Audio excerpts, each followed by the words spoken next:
કાલે આપણે ધૂમધામથી રૂક્ષ્મણી વિવાહ કર્યા.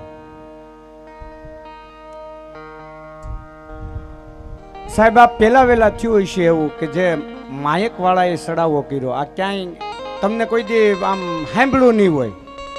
આ એના વખાણ કરવા એવા નથી. આ વ્યાસપીઠ ઉપરથી કોઈના વખાણ ન થાય, પણ પેલું વહેલું હશે કે ભાઈ સાઉન્ડ વાળાએ સડાવો કર્યો અને એ પોતે જાન લઈને આવ્યા. અહીંયા આપણે પેલો વહેલો આ દાખલો છે. ધૂમધામથી આપણે ભગવાનના લગ્ન કર્યા. કૃષ્ણ રૂક્ષ્મણીના દર્શનથી આનંદિત બનેલી ગોપીઓના દેહ ત્યાં પીગળી ગયા. ગોપીઓના શ્રીઅંગની માટી થઈ તે ગોપીચંદ. ત્યાં ગોપી તળાવ છે અને મહાપ્રભુજીની બેઠક છે. લગ્ન પછી ભગવાને રૂક્ષ્મણીને કહ્યું કે મને વંશવૃદ્ધિની ઈચ્છા નથી. ત્યારે રૂક્ષ્મણીએ જવાબ આપ્યો, આપ નિસંકોચ રહો, તો હું નિર્વિકાર છું. રૂક્ષ્મણીને ત્યાં પ્રદ્યુમ્નનું પ્રાગટ્ય થયું છે. પ્રદ્યુમ્ને સમ્રાસુરનો વધ કર્યો અને રતિ પ્રદ્યુમ્નને લઈ દ્વારકા આવી. ભગવાનનું બીજું લગ્ન સત્યભામા સાથે થયું છે. ત્રીજું લગ્ન જામવંતી સાથે, ચોથું કાલિંદી સાથે, પાંચમું લગ્ન મિત્રવિંદાજી સાથે, છઠ્ઠું લગ્ન નાગનજીતી સાથે, સાતમું લગ્ન ભદ્રાજી સાથે અને આઠમું લગ્ન લક્ષ્મણાજી સાથે થયું છે. આ 8 રાણીઓ ભગવાનની પટરાણી છે. એ અષ્ટધા પ્રકૃતિ રૂપ છે. અષ્ટધા પ્રકૃતિ પરમેશ્વરની સેવા કરે છે. ભૌમાસુરે 16,000 રાજકન્યાઓને કેદ કરેલી. ભગવાને ભૌમાસુરનો વધ કરી એ 16,000 રાજકન્યાઓને છોડાવી, પણ તેમની સાથે લગ્ન કરવા કોઈ પુરુષ તૈયાર ન થયો.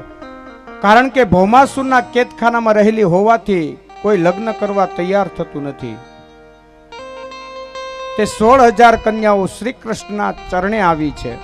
ભગવાને વિચાર્યું કે મેં રામા અવતારમાં ખૂબ મર્યાદાઓ પાળી, હવે આ કૃષ્ણ અવતારમાં કોઈ મર્યાદા પાળવી નથી. હું તેઓને અપનાવીશ અને 16,000 કન્યાઓ સાથે શ્રી કૃષ્ણએ લગ્ન કર્યા. ભાગવત સમાધિની ભાષા છે. એ 16,000 કન્યાઓ વેદની 16,000 ઋષાઓ છે. 10મા સ્કંદનો ઉત્તરાર્ધ શ્રી કૃષ્ણની લગ્ન કથાઓનો છે. આમ શ્રી કૃષ્ણએ 16,108 રાણીઓ હતી, છતાં તેઓ નિષ્કામ હતા. એકવાર દુર્વાસા ઋષિ દ્વારકામાં આવ્યા છે.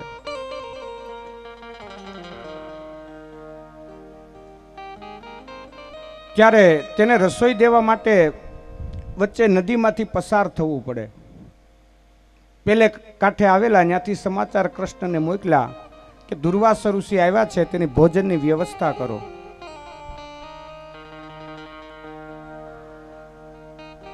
ગોપીઓને કીધું કે તમે દુર્વાસા માટે ભોજન લઈને જાઓ.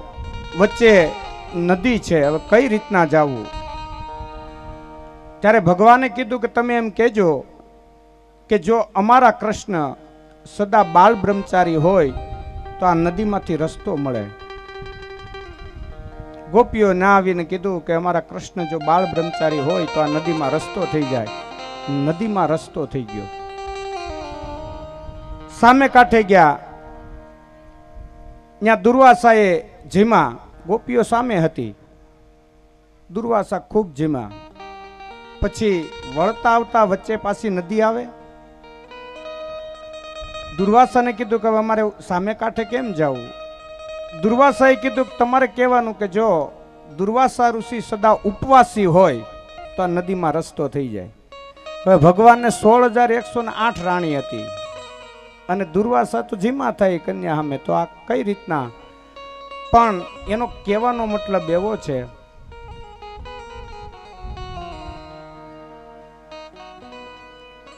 કે ભગવાન શ્રી કૃષ્ણને 16,108 રાણી હતી, પણ તેનામાં કામ નહોતો. પછી દુર્વાસા ઋષિ સદા ઉપવાસી એવું કીધું. તો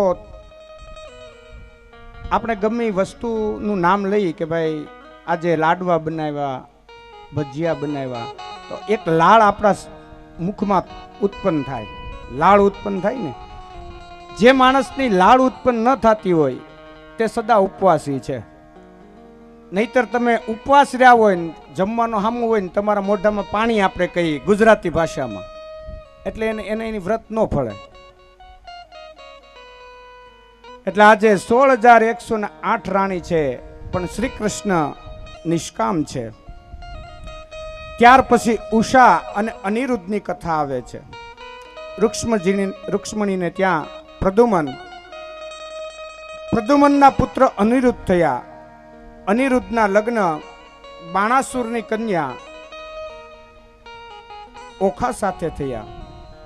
ત્યારે ભયંકર યુદ્ધ થયેલું. બાણાસુર મહાન શિવ ભક્ત હતો. તેને ઓખા નામની સુંદર કન્યા છે.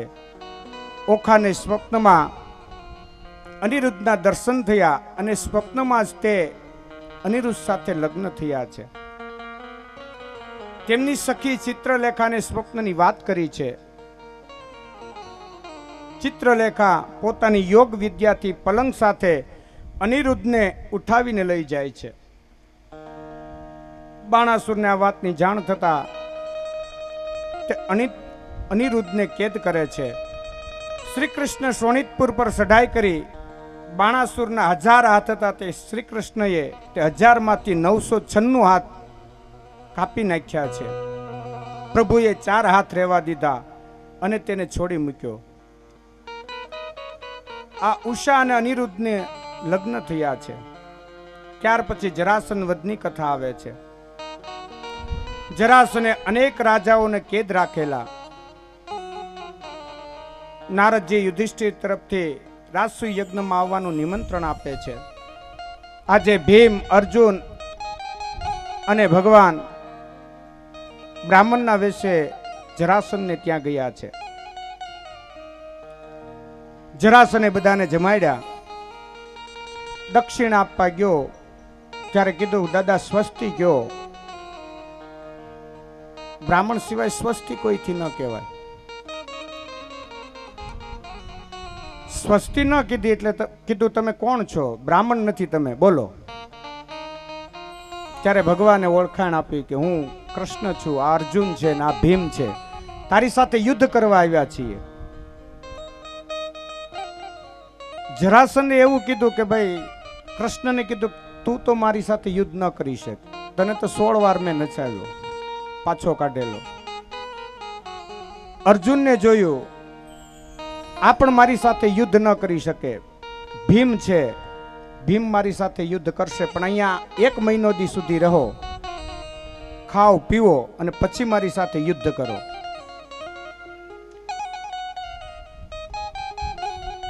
જરાસન અને ભીમ યુદ્ધ કરે છે. જરાસન મંત્ર ભણી અને ગદા મારે. ભીમને ગદા જોરથી લાગે છે. ભીમ ભાગે છે. ભગવાન એની પાછળ જાય. ભગવાન કહે, એને સોગંદ આપે છે કે જો તું ન ઉઠ તો તને કુંતામાના સોગંદ છે. ભીમ ઊભો રહે. ભગવાન એને શરીર ઉપર હાથ ફેરવે. જે વેદના થતી હતી તે મટી જાય છે.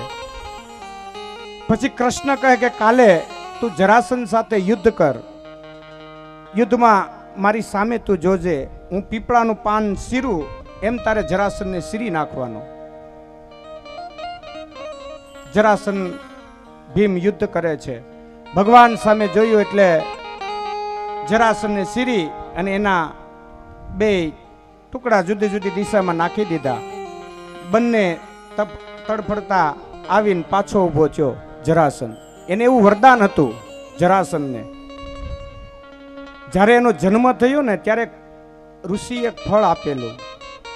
એ ફળ બંને જરાસંધની માતા હતી, બંને અડધો અડધો ખાધેલું, એટલે અડધો અડધો ભાગ એને થયેલો. પછી શિવજીને પ્રસન્ન કર્યા અને તેને સજીવન કર્યો. શિવજીએ કીધું કે ભાઈ આ જરાસંધનું મૃત્યુ ત્યારે થશે કે જ્યારે તેના ભાગ અલગ થઈ જાય, વચ્ચે શિવલિંગ મૂકવામાં આવશે અને બેનો સ્પર્શ નહીં થાય ત્યારે એનું મૃત્યુ થશે. આજે ઊભો થઈ અને ભીમને પાછો મારવા લાગ્યો. ભીમ પાછો ભાગ્યો. ભગવાન એની પાછળ ગયા, સોગંદ દીધા, પાછો લાવ્યા. ભગવાનને કહે ભગવાન આ શું? ભગવાને કીધું કે આજે એનું મૃત્યુ નથી, કાલ 11 વાગે મૃત્યુ છે. આમ તો તારે કાલે કરવાનું છે. એટલે આજ તને આપણે પેલા અગાઉ હું આપણે કહીએ પિક્ચરમાં શું આવે, ટ્રેલર બતાવ્યું કે ભાઈ કાલ તારે આમ કરવાનું છે. બીજે દિવસે ભીમ અને જરાસંધનું યુદ્ધ થાય છે અને એને ચીરી ફેંકી દે છે. વચ્ચે શિવલિંગ ધારણ કરે છે અને જરાસંધનું મૃત્યુ થાય છે. ભીમસેન જરાસંધ સાથે લડતા લડતા કૃષ્ણ સામે જુએ છે અને તેનું મૃત્યુ થાય છે. તે પછી રાસુ યજ્ઞમાં પ્રથમ પૂજા કોની કરવી તે પ્રશ્ન આવ્યો. બધા કહે પહેલી પૂજા શ્રી કૃષ્ણની થાય, પરંતુ શિશુપાલથી તે ગમ્યું નહીં. તે ઊભો થઈ કૃષ્ણને ગાળો દેવા લાગ્યો. શ્રી કૃષ્ણ શાંતિથી સાંભળે છે, તેને ક્રોધ આવતો નથી. તે તેના ફઈ સાથે વચને બંધાયેલા કે હું શિશુપાલના 99 ગુણા માફ કરીશ, 100 ગુના કરશે ત્યારે હું એને મારીશ. આજે શિશુપાલ તેને ગાળો દે છે. 99 ગુણા ભગવાને માફ કર્યા, 100 ગુના પૂરા થયા. ભગવાને સુદર્શન ચક્રથી શિશુપાલનું મસ્તક કાપ્યું છે. શિશુપાલનો ઉદ્ધાર કર્યો છે. શ્રી કૃષ્ણ ભગવાન હસ્તિનાપુરમાં રાસુ યજ્ઞમાં પધારેલા. તે વખતે દ્વારકા શાલ્વ રાજા યુદ્ધ કરવા માટે ગયા છે. શ્રી કૃષ્ણને ખબર પડતા તેઓ દ્વારકા પધારે છે. શાલ્વ, દંડવક્ર, વિદુરથ વગેરેનો વિનાશ કર્યો છે. દશમસ્કંદના અંદમાં સુભદ્રા હરણ વર્ણવ્યું છે. જેના ઘરમાં સુભદ્રા હોય તે સુખી થાય. અર્જુન સંન્યાસ લે ત્યારે સુભદ્રા મળે છે. સુખદેવજી પરીક્ષિત રાજાને શિવ તત્વ અને વિષ્ણુ તત્વ રહસ્ય સમજાવ્યું. અર્જુનને અભિમાન હતું કે હું મોટો વીર છું, પણ કાબાએ અર્જુનને લૂંટ્યો. તેનું ગાંડીવ ધનુષ પણ હાથમાં હતું, છતાં તે કાંઈ કરી શક્યો નહીં. સમય સમય બલવાન હૈ નહીં પુરુષ બનવાન, કાબે અર્જુન લૂંટ્યો વહી ધનુષ વહી બાણ. હવે સુદામા ચરિત્રની કથા આવે છે. ભાગવતની કથા કરતા કરતા સુખદેવજીને 2 વખત સમાધિ લાગી છે. ત્યારે બીજા ઋષિઓ વેદ મંત્રનો ઉચ્ચાર કરી સમાધિમાંથી જગાડે છે. ત્યારે સુખદેવજી સુદામા ચરિત્રની કથા કરે છે. સુદામા પોરબંદરમાં રહે છે. સુદામા અતિશય શાંત અને જીતેન્દ્રિય છે. મહાજ્ઞાની છે. પોતે અયાચક વ્રત ધારણ કરે છે. મરું પણ માગું નહીં એવી પોતાની વૃત્તિ છે. અત્યંત એવી ગરીબી કે ખાવા પૂરતો ઘરમાં અન્નનો દાણો પણ નથી. એવા ગરીબ પરિસ્થિતિ. પોતાની પત્ની સુશીલા એક મહાન પતિવ્રતા નારી છે. પતિને જ પરમાત્મા માને છે. સ્ત્રીની પરીક્ષા સંપત્તિમાં નહીં વિપત્તિમાં થાય છે. પતિના ઘરમાં બહુ સુખ હોય અને પતિ સાથે પ્રેમ રાખે તે વાત તો ઠીક છે, પણ પતિના ઘરમાં ખાવાનું નથી, કપડાં નથી, છતાં પતિવ્રતા સુશીલા પતિને પરમાત્મા માને છે અને દુઃખ સહન કરે છે. સુશીલા પાસે ફક્ત એક જ વસ્ત્ર છે. તે નાય અને શરીર પર સૂકવે છે. ગરીબીના કારણે ઘણીવાર બિલકુલ ખાતા પણ નથી, ઉપવાસ કરે છે. છતાં સુશીલાએ કોઈ દિવસ ફરિયાદ નથી કરી કે તમે ભિક્ષા માગવા જાઓ, તમે કેમ કઈ પ્રવૃત્તિ કરતા નથી, એવી કોઈ દી સુશીલાએ ફરિયાદ નથી કરી. સુશીલા તો મહાન પતિવ્રતા છે. આખો દિવસ ભગવાનની ભક્તિ કરે, પતિને પરમેશ્વર માની અને કૃષ્ણ ભક્તિ કરે છે. સંન્યાસ આશ્રમને શરમાવે એવો ગૃહસ્થાશ્રમ ચલાવે છે. ઘણીવાર એવું પણ બને કે સાંજે બાળકો રડે, માં મને બહુ ભૂખ લાગી છે, ઘરમાં કાંઈ ન હોય, બાળકોને કહે બેટા હું હમણાં તને જમવાનું આપું છું, એમ કહીને સુવરાવી દે છે. આવી ગરીબાઈ, આવી કઠોર પરિસ્થિતિમાં દિવસો પસાર કરે છે. એવામાં હવે છોકરાઓનું ખોટી બોલી, દરરોજ માટે ખોટું બોલી અને થાકી જાય છે. સુશીલા સુદામાને કહે છે કે તમારો મિત્ર દ્વારકાનો નાથ છે, તમે તેની પાસે જાઓ, તમારે માગવું નથી, એ તમને જોઈ અને આપી દેશે, તમારી હાલત જોઈને આપશે. સુદામા કહે કે હું તેની પાસે જાઉં તો ખરો, પણ હું એને કેમ કહી શકું કે મારા ઘરમાં કાંઈ નથી. સુશીલા કહે કે પતિ હું મારા માટે નહીં, આપણા બાળકો માટે કહું છું. હવે તો હું ખોટું બોલી અને થાકી ગઈ છું. આજે સુદામાજી દ્વારકા જવા તૈયાર થયા છે. જુઓ સુદામાજી દ્વારિકામાં જાય છે, એનો મનનો મેરામણ છલકાય છે રે.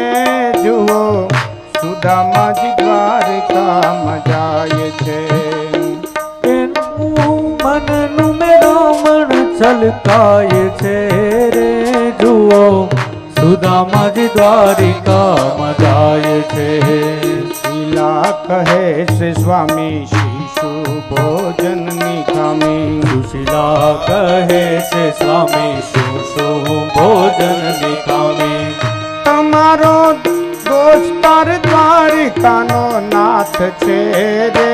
જુઓ સુદામાજી દ્વારિકામાં જાય છે રે. તમારો દોસ્તાર દ્વારિકાનો નાથ છે રે.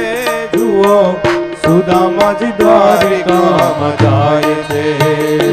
જુઓ સુદામાજી દ્વારિકામાં જાય છે. કૃષ્ણ કહે છે કે હું તો સમજુ છું, પણ મારે નહીં માગવાનો નિયમ છે, એનું શું કરવું?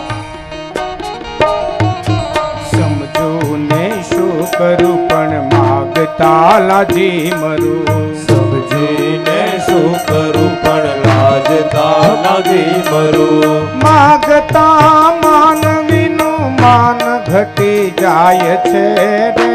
જુઓ સુદામાજી દ્વારિકામાં જાય છે. જુઓ સુદામાજી દ્વારિકામાં જાય છે. કૃષ્ણ કહે કે હું જાઉં તો ખરો, પણ મને મારો મિત્ર ઓળખશે ખરો?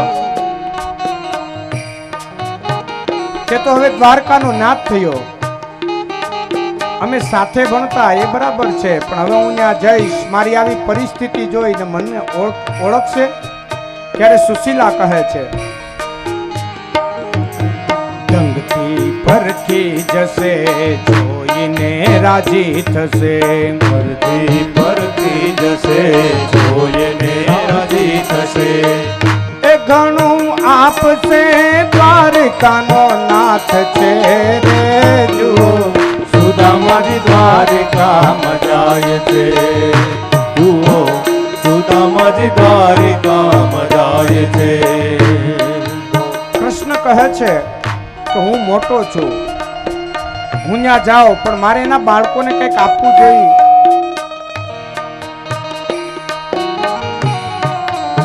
હું ખાલી આતે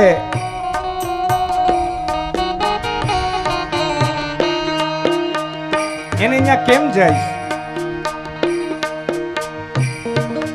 કૃષ્ણને વંદન કરું પણ શિશુને શું ધરું? કૃષ્ણને વંદન કરું પણ શિશુને શું કરું? એ જગમાં કેવી ફજેતી ખાય છે રે જુઓ.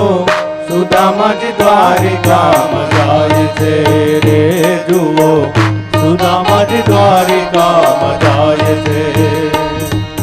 સુશીલા કહે કે તમે થોડીક વાર ઊભો. બાજુમાં જાય છે, પૌવા લઈ આવે છે માગીને. એને 4-5 સીતરાથી વીટે છે. આખું કપડું એટલું હતું નહીં, પણ કપડાના જે લીરા હતા ને એ લીરાથી તેને વીટે છે.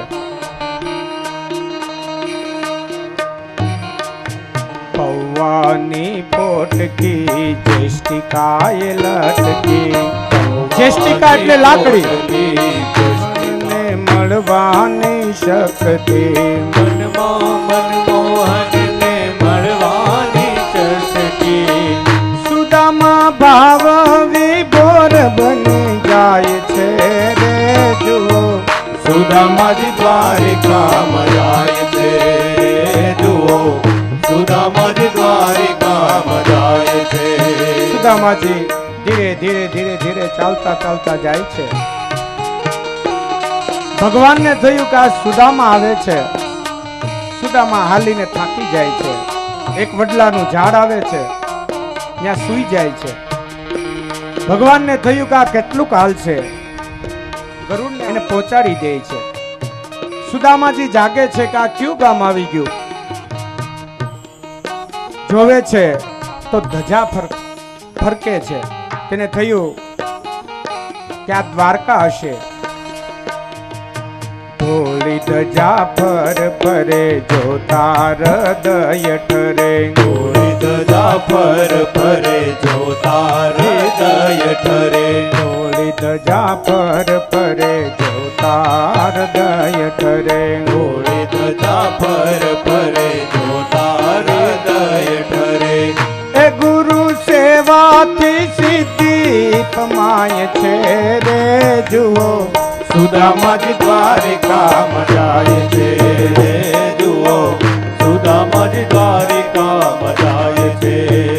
એના મનનો મેળો સુદામાજી દ્વારિકામાં જાય છે. સુદામાજી પૂછે છે કે આ કયું ગામ છે.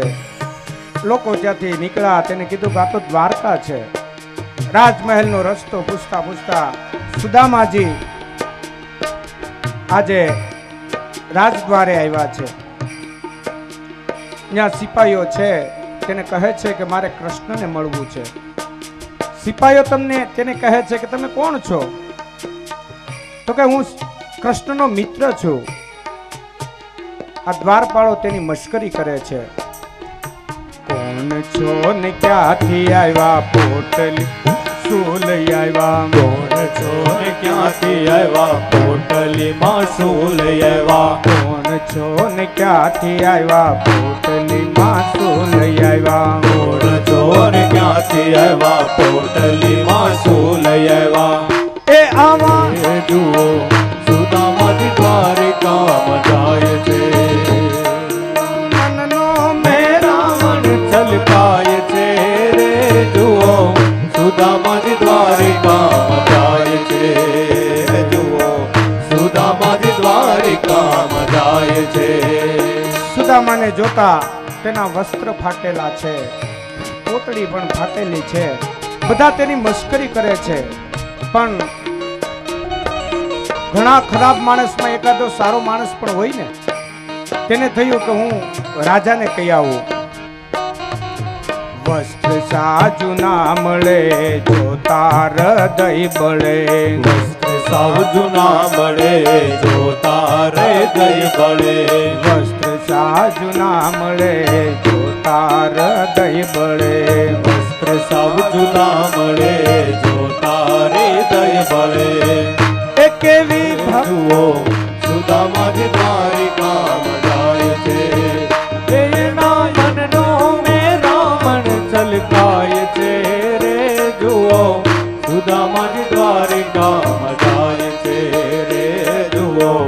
સુદામાજી દ્વારકામાં જાય છે.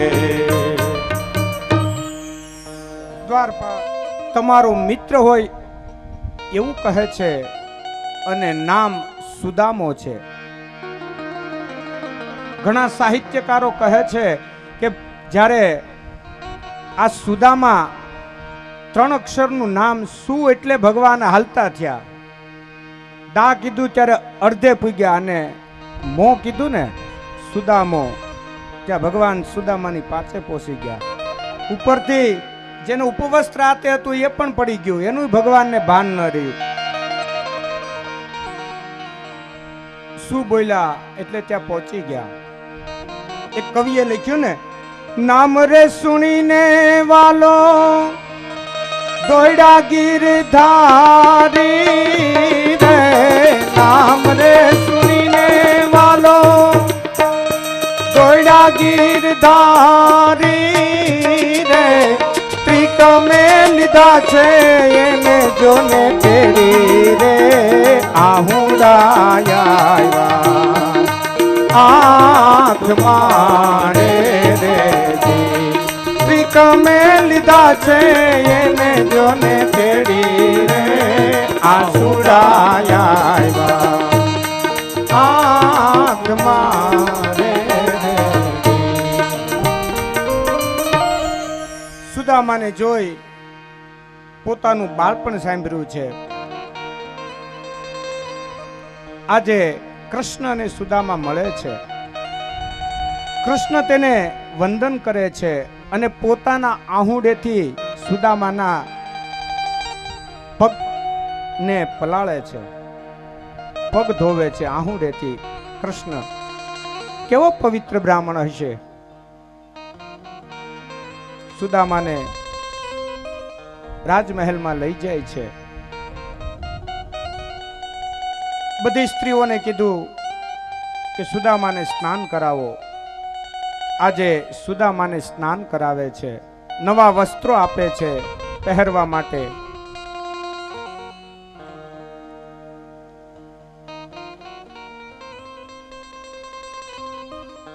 તે પછી કૃષ્ણ ભગવાન બાળપણની વાતો કરે છે.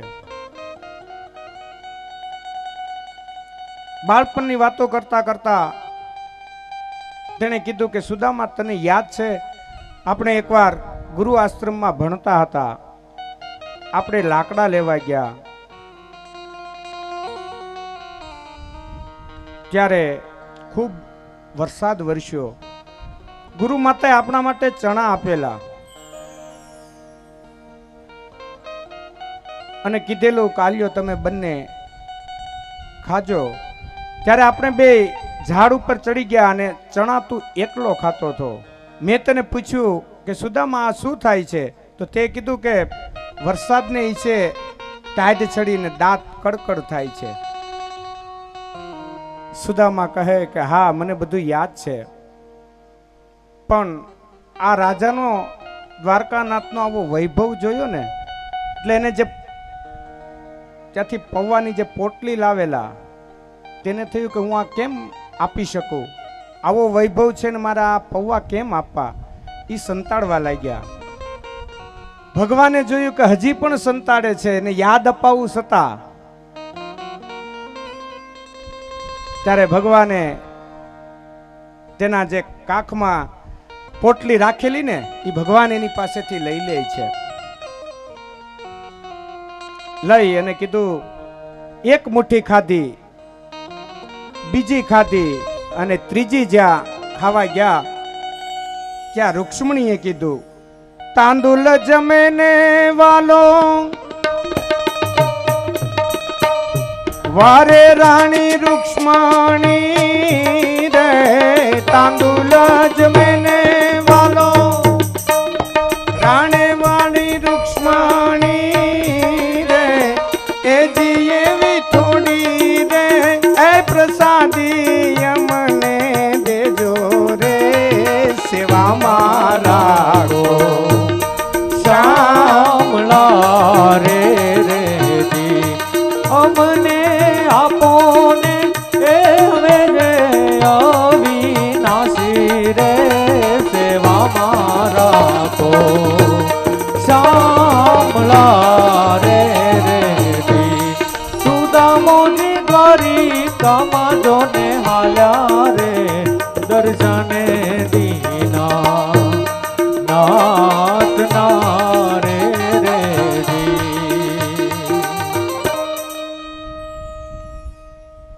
ભગવાને 2 મુઠ્ઠી ખાધી ત્યાં આખી પોરબંદરની પરિસ્થિતિ જે સુદામાની હતી એ બદલાવી નાખી.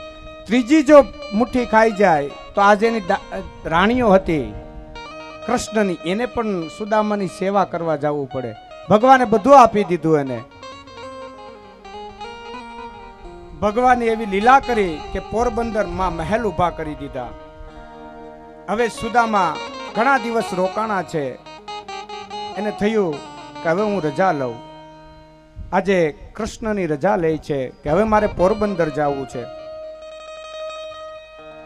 મનમાં થયું કે કૃષ્ણએ મને કંઈ આપ્યું નહીં,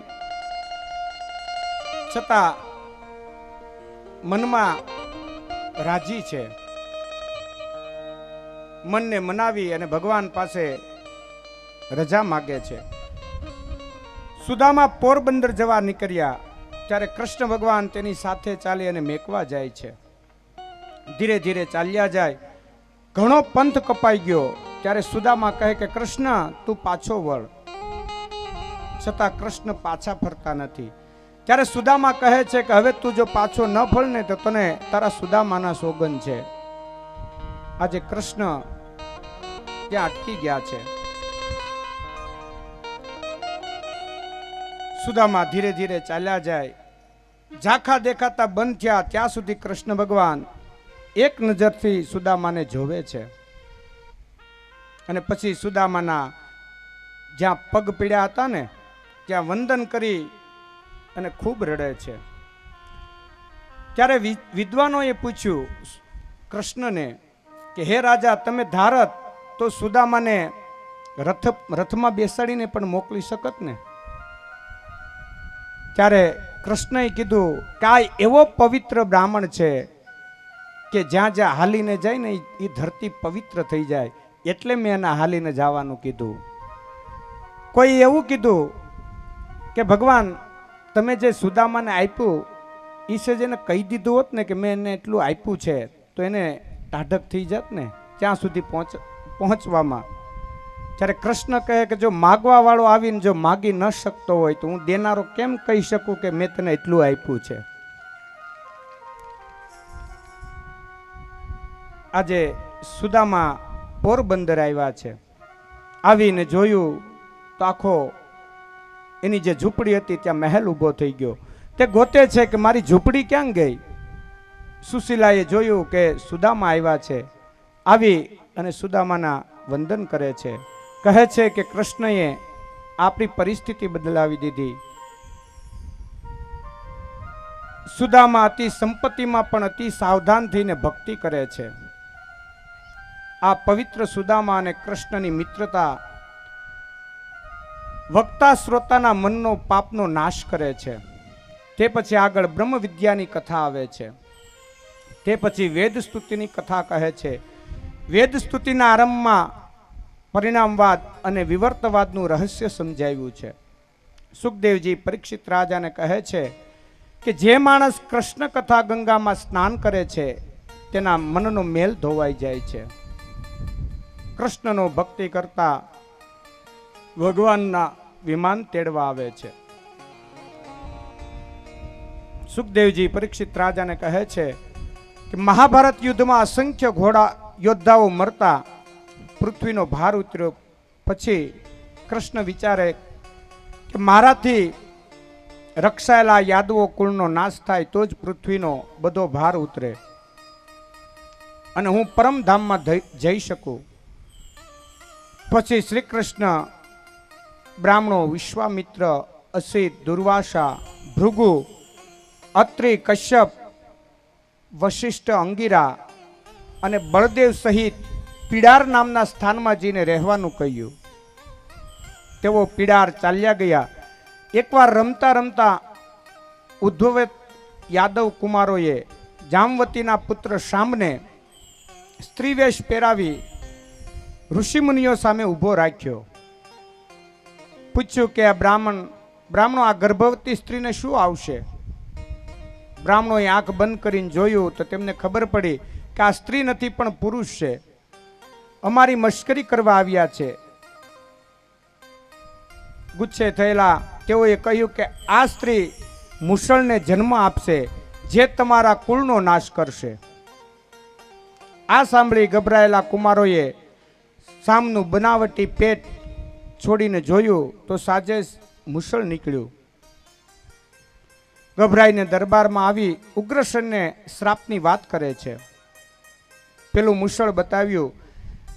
રાજાએ ગભરાઈ શ્રી કૃષ્ણને પૂછ્યા વગર મુસળનો ભૂકો કરાવ્યો અને તેમાંથી ભૂકો અને નાની ટુકડી રહી ગઈ હતી તે બધું રાજાએ સમુદ્રમાં નખાવી દીધું. તે લોખંડનો ટુકડો એક માછલી ગળી ગઈ. તે માછલી એક માછીમારના ઝાડમાં આવી. એ માછીમારે તેમાંથી તેને સીરી તેમાં એક ટુકડો દેખાણો. તેને થયું કે હું બાણનું ફણા બનાવીશ અને તેને તે બાણની ફણા બનાવી. લોખંડનો ભૂકો જે હતો તે ભરતીમાં તરતો તરતો કિનારે પથરાણો. તેમાંથી એરક નામનું ઘાસ ઉગી નીકળ્યું. પારધીએ જે બાણ બનાવ્યું હતું તે બાણ ભગવાને પૃથ્વી પરની લીલા સંકેલી લેવા માટે નિમિત્ત બનાવેલું. એરકના ઘાસથી યાદવો અંદરો અંદર લડ્યા અને કપાઈ મળ્યા. એકાદશ સ્કંદના બીજા અધ્યાયને જ્ઞાન ભક્તિનો ઉપદેશની કથા આવે છે. શ્રી કૃષ્ણના દર્શન કરવા નારદ મુનિ વારંવાર દ્વારકા આવતા હતા. એકવાર તેઓ આવ્યા ત્યારે વાસુદેવ તેમનું સ્વાગત કર્યું. તેમને ઉત્તમ આસન પર બેસાડી પૂછ્યું કે દેવર્ષિ, મને માનવીની મુક્તિના માર્ગો વિશે કહો. ત્યારે નારદજી કહે છે, નિમિ રાજા અને નવ યોગેશ્વર વચ્ચેનો સંવાદ કહી સંભળાવે છે. એકવાર નિમિ રાજા યજ્ઞ કરતા હતા. ત્યાં ભરતના 9 શ્રેષ્ઠ પુત્રો જે યોગેશ્વર હતા તે ત્યાં પધાર્યા છે. નિમિ રાજાએ તેમને સત્સંગ કરતા પૂછ્યું કે હે યોગેશ્વરો, આપ ભગવત ધર્મનો ઉપદેશ આપો. માનવીના પરમ કલ્યાણનું સ્વરૂપ અને સાધન કહો. ત્યારે યોગેશ્વરો રાજાને કહે છે કે આ સંસારમાં ભગવાનના ચરણારવિંદ ઉપાસના કરવી એ જ ભયને મટાડનારું ઉત્તમ ઔષધ છે. સર્વ પ્રભુને અર્પણ કરવું એ ભગવત ધર્મ છે. તેમ કરવાથી અહંકારનો નાશ થાય. લજ્જા અને સ્પૃહા છોડી પ્રભુના ગુણગાન ગાવા. જે કાંઈ છે તે પ્રભુનું સ્વરૂપ છે એમ માનીને જીવવું. યોગી પ્રબુદ્ધ કહે છે કે માયાને પાર કરવાનો સૌથી સરળ ઉપાય છે ભગવાનની અને તેમના ભક્તોની શરણાગતિ. જે સાચા હૃદયથી પ્રભુના શરણે જાય છે તેને પ્રભુ સંભાળે છે. રાજા કહે છે કે નારાયણ રૂપે રહેલા પરમ બ્રહ્મ પરમાત્માનું સ્વરૂપ શું છે? પીપલાયન યોગી કહે છે કે નર જીવ છે અને નારાયણ શિવ છે. એ મુક્તિ અને પૂર્ણ છે. એ જગતની ઉત્પત્તિ, પાલન તેમજ જગતનો સહારકારક છે. માનવીનું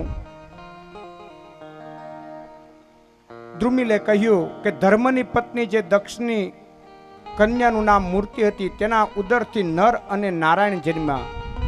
તેઓ બદ્રિકાશ્રમમાં અખંડ તપ કરવા લાગ્યા. ત્યારે ઇન્દ્રનો તપનો ભંગ કરવા લાગ્યો. કામદેવના આદેશ આપ્યો પરંતુ તે નિષ્ફળ ગયો. પછી નારાયણ ભગવાને કેટલીક અદ્વિતીય સૌંદર્યવાળી સુંદરીઓને ઉત્પન્ન કરી તેમાંથી કોઈને એકને સાથે લઈ જવા કામદેવને સૂચવ્યું. તે ઉર્વશીને સાથે લઈ ગયો અને ઇન્દ્રને સોંપી. પછી નરનારાયણના તપ નિષ્કામતાની વાત ઇન્દ્રને કરી ત્યારે તે વિસ્મય પામી ગયો. અને નિષ્કામતાની વાત ઇન્દ્રને કરી ત્યારે તે વિસ્મય પામી ગયો. યોગ દ્રુમિલે પ્રભુની સર્વ લીલાઓનું વર્ણન કર્યું. છેલ્લે નિમિ રાજા પ્રશ્ન કરે છે કે શ્રી કૃષ્ણ પ્રભુ કઈ વખતે કયા રંગના અને કયા આકારને સ્વીકારે છે અને મનુષ્યનું કયું નામ અને વિધિથી તેમની ઉપાસના કરે. ત્યારે 9મા યોગી કરભાજને કહ્યું કે સતયુગમાં તેમનો રંગ શ્વેત હોય છે. ત્યારે મનુષ્યો સદાચારી હોય તેઓ મન અને ઇન્દ્રિયોનો સમય સાધી ધ્યાન યોગ દ્વારા પ્રભુનો સાક્ષાત્કાર કરે છે. ત્રેતાયુગમાં શ્રી વિગ્રહનો રંગ લાલ હોય છે. ત્યારે મનુષ્યો ધર્મનિષ્ઠ અને વેદાંતિક હોય છે તેઓ વેદો દ્વારા પ્રભુને પામે છે. દ્વાપરમાં તેમનો રંગ શ્યામ હોય ત્યારે વૈદિક અને તાંત્રિક વિધિથી પ્રભુની આરાધના થાય છે અને કળિયુગમાં તેમનો વર્ણ કાળો હોય છે. ત્યારે નામ જપ અને કીર્તનથી પ્રભુની ઉપાસના કરી શકાય. આમ ઉપદેશ આપી 9 યોગીઓ અદૃશ્ય થયા છે. વસુદેવે નારદ દ્વારા આ બોધ સાંભળી મોહનો ત્યાગ કર્યો અને પ્રભુના પોતાના મનમાં જોડી પ્રભુને 125 વર્ષ પૂરા થતા બ્રહ્માએ તેને સ્વધામ પધારવા એમની સ્તુતિ કરી. ત્યારે પ્રભુએ કહ્યું કે યાદવોનો નાશ થશે પછી હું આવીશ. એ પછી ભગવાને ઉદ્ધવજીને ઉપદેશ કર્યો. તેમાં ગુરુ દત્તાત્રેયના 24 ગુરુની કથા આવે છે. એકવાર યદુરાજ અને ગુરુ દત્તાત્રેયનો મેળાપ થયો. તેમણે દત્તાત્રેયને પૂછ્યું કે આ સંસાર મોહથી પીડાય છે, દુઃખી થઈ રહ્યો છે, ત્યારે તમે કઈ અખંડ આનંદનો અનુભવ કરાવો. ત્યારે દત્તાત્રેયે કીધું કે મને કેટલાય ગુરુ મળ્યા, તેમનો આશ્રય લઈ હું મુક્તાવસ્થાથી અનુભૂતિ કરી રહ્યો છું. પછી તેમણે 24 ગુરુ અને તેનો બોધ કહ્યો. પહેલો ગુરુ પૃથ્વી છે. પૃથ્વી પાસે તો હું ધૈર્ય અને ક્ષમા શીખ્યો છું. તેના પર ગમે તેવા આઘાત ઉત્પાત થાય તો પણ તે શાંત રહી સહન કરે છે. ધરતી માતા કદી ક્રોધ કરતા નથી, તે નિષ્ઠા છોડતા નથી. તેના વિકારો પર્વતો, વૃક્ષો, મનુષ્યોનું હિત કરે છે. મેં જળને ગુરુ કર્યા, તેની પાસેથી મેં 2 તત્વો શીખ્યા, શીતળતા અને મધુરતા. મેં વાયુદેવને ગુરુ માન્યા. પ્રાણવાયુ માત્ર આહારની અપેક્ષા રાખે છે. જુદા જુદા ગુણધર્મવાળા વાતાવરણ વચ્ચે વસતા છતાં વાયુની વિમળતામાં કશો ફેર પડતો નથી. મેં અગ્નિને પણ ગુરુ માન્યા. અગ્નિની પાસેથી હું પવિત્રતા શીખ્યો. વિવેકરૂપી અગ્નિમાં બાળીને હું પાપને ભસ્મ કરું. તે પ્રકાશમય છે, સર્વભક્ષી અને નિર્ભય અપગૃહી છે. મેં ઈયળને ગુરુ બનાવી. ભમરીના લાખ ડંખ સહન કરી ભયથી ચિંતન કરે છે, તેથી ઈયળ તે જ જન્મમાં ભમરી બને છે. મનુષ્ય પણ બ્રહ્મનું ચિંતન કરતા કરતા બ્રહ્મરૂપ બને છે. એમાં શું આશ્ચર્ય છે? મેં ભમરાને પણ મારો ગુરુ કર્યો. કમળના મકરંદનું પાન કરવા ભમરો એવો તન્મય થાય છે કે સૂર્યાસ્ત થયો અને કમળ બંધ થયું. કમળની અંદર રહેલો ભમરો વિચારવા લાગ્યો કે સૂર્યાસ્ત થતા કમળ ખીલશે અને હું બહાર નીકળીશ. ભમરાની એવી શક્તિથી લાકડાને પણ કાણું પાડી શકે, છતાંય આવા કોમળ કમળથી બહાર નીકળતો નથી. મેં ચંદ્રને પણ ગુરુ માન્યા. ચંદ્ર પાસેથી હું ક્ષમા શીખ્યો. ચંદ્રની કળા વધે અને ઘટે છે, છતાં ચંદ્ર જ રહે છે. શરીર જન્મથી મરે છે ત્યાં સુધી અવસ્થાઓનો ત્યાગ કરવાના છે. આત્મા તેનો તેજ રહેવા સૂર્યને પણ ગુરુ માન્યો છે. સૂર્યની પરોપકારી થવું, તેનું અભિમાન કરવું નહીં. આમ 24 ગુરુની કથા આવે છે. તે પછી દ્વારકામાં અમંગળનો ઉત્પાત થવા લાગ્યા. એટલે શ્રી કૃષ્ણએ બધાને પ્રભાત ક્ષેત્રમાં જવાનો આદેશ આપ્યો. ત્યાં પણ યાદવો મદિરાપાન કરી ઉન્મત્ત થયા, પરસ્પર લડવા ગયા, શસ્ત્રો ખલાસ થઈ ગયા. તેમણે એરક નામના ઘાસ લઈ લડાઈ કરવા માંડી અને યાદવોનો નાશ પામ્યા. યાદવોના નાશથી દુઃખી થયેલા બળરામે સમુદ્ર તટ પર પોતાના આત્માને પરમાત્મામાં જોડી દેહનો ત્યાગ કર્યો. ત્યારબાદ શ્રી કૃષ્ણ એક પીપળાના વૃક્ષ નીચે પગ પર પગ ચડાવી અને બેઠા છે. ત્યારે જરા નામનો પારધી પ્રભુના ચરણને હરણનું મુખ માની બાણ માર્યું. તે બાણનું ફળું મુસળનો નાનો ટુકડો હતો, જે માછલી ગળી ગઈ હતી અને તેમાંથી કાઢી બાણ પર લગાડવામાં આવ્યું હતું. જરા પારધીએ પ્રભુની ક્ષમા માગી. પ્રભુએ તેને અભય દાન આપ્યું. ત્યાં સારથી દારૂક આવ્યો. અને રડવા લાગ્યો. પ્રભુએ દારૂકને સાત્વતન આપ્યું, કહ્યું કે દારૂક, આ મારી લીલા છે, તું તેનો શોક ન કર. તું હસ્તિનાપુર જા અને અર્જુનને અહીં તેડી લાવજે. તે પછી 7મે દિવસે દ્વારકા સાગરના પેટાળમાં સમાઈ જશે. દારૂકના ગયા પછી ભગવાન શ્રી કૃષ્ણ સદેહે સ્વધામ પધાર્યા. તે સમયે દુદુંબી નગારા વાગવા લાગ્યા, દેવો પુષ્પની વૃષ્ટિ કરવા લાગ્યા. આમ પ્રભુએ પોતાનું અવતાર કાર્ય પૂર્ણ કર્યું. દારૂકે હસ્તિનાપુર આવી પ્રભુના સ્વધામ ગમનની સમાચાર આપ્યા. ત્યારે બધાને દુઃખ થયું છે. દારૂક અર્જુનને લઈ દ્વારકા આવ્યો. દ્વારકામાં દેવકી, વસુદેવ, રોહિણી અને ઉગ્રસેનને વ્યથિત થઈ અને પ્રાણનો ત્યાગ કર્યો. બાકીના બધાને લઈ અર્જુન ઇન્દ્રપ્રસ્થ આવ્યો. દરેક કુમારોને રાજ્ય આપ્યું. શ્રી કૃષ્ણના જવાથી પાંડવો પણ વૈરાગ્યને પામ્યા. ઉત્તરાના પુત્ર પરીક્ષિતનો રાજ્યાભિષેક કરી તેઓ હિમાલયમાં ચાલ્યા ગયા અને ત્યાં દેહ ત્યાગ કર્યો. અર્જુનના જતા દ્વારકા પર સમુદ્રના મોજા ફરી વળ્યા. કેવળ પ્રભુનું નિવાસ સ્થાન શેષ રહ્યું. તે પછી 12 સ્કંદ 12મો સ્કંદની કથા આવે છે.